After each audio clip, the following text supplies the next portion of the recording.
Most people associate the three sister crops like bean, corn, and squash with the Native American tribes here in the United States. But there's actually a crop that's grown in Oklahoma that may have even a longer history with the indigenous people of the United States, and that's pecans.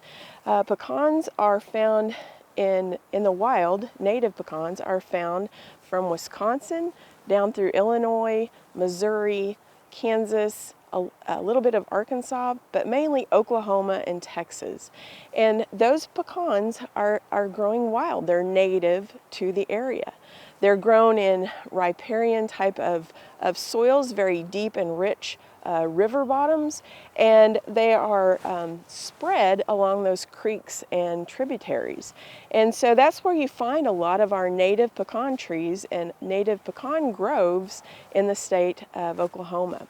And so all the trees that are grown in other states like Georgia or New Mexico, Arizona, and California, those have all been planted. So we have something special here in the state that we need to recognize and know a little bit more about the benefits of native pecans.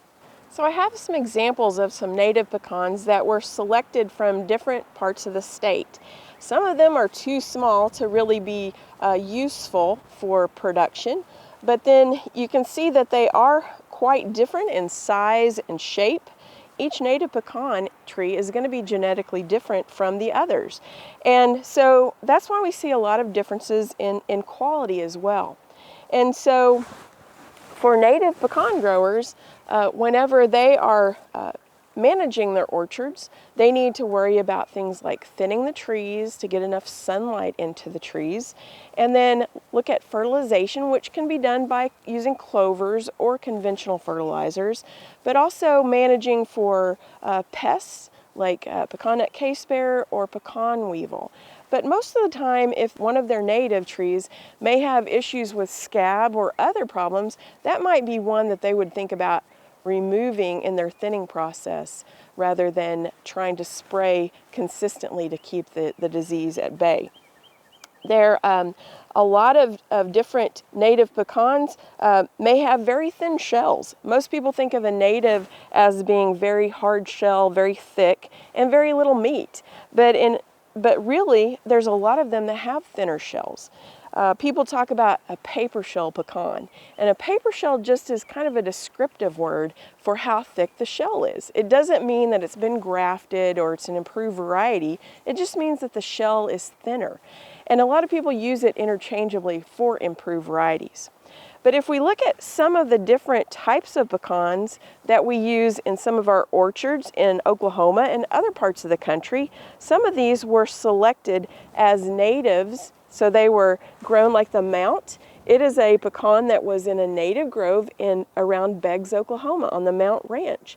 And so it was a consistent producer, had good quality, and so the Mount family selected that pecan, started taking graft wood, sharing it with others, and so now we have that improved variety called Mount.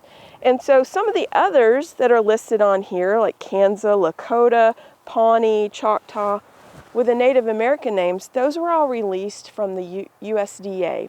And so they went through a breeding process to develop those cultivars. But like Merrimack pecan, it was actually a seedling that was found in Merrimack, Oklahoma. And it was growing in just next to a house there in Merrimack.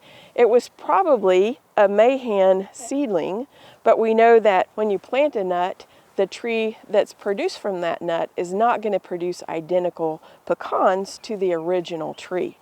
So you can see there's a lot of different choices in size and shape and how even how they taste. Some of these taste much better than others.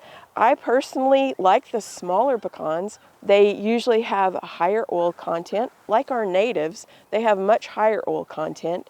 And right now they're doing some research to look at the health benefits of native pecans versus improved varieties.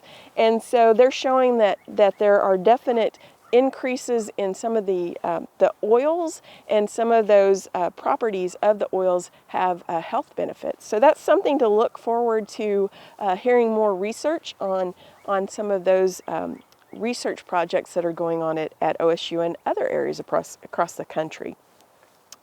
There are a lot of differences in how they're managed. A native tree, like I said, there's a few inputs that native growers will have to do in their groves, but for an improved producer, an improved variety producer, they're going to have to be more intensive management. So some of the varieties like Pawnee or Choctaw, some of the larger nuts, will require irrigation. And so if you don't have enough water to produce these pecans and fill them out properly, then growers need to be thinking about growing something smaller like a Kansas. And so availability of water is a big issue. And then also a Pawnee versus Kansas, the Pawnee is going to have much more fungicide applications needed versus a Kansas. And then a Kansas may also even fit into a native grove, where sometimes they can graft a Kansas or some of these other smaller nuts into a native grove, and they will be easily fit into that production system, but boost the kernel percentage a little bit on those overall production of those nuts.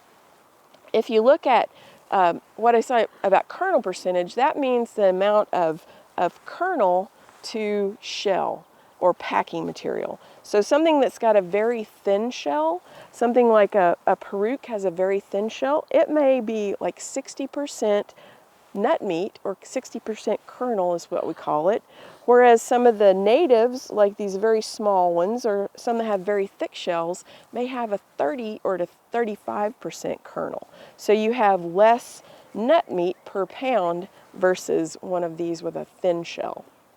I'm excited about native pecans in Oklahoma, and I hope you have the opportunity to try a native pecan and see the differences between it and an improved variety. Check with your local pecan grower in your area, ask them if they have some, or you can forage some for yourself in a park or in near a creek bank or somewhere in the fall. This isn't the best time to be looking for pecans, but later in the fall when they start to drop is ideal time to harvest.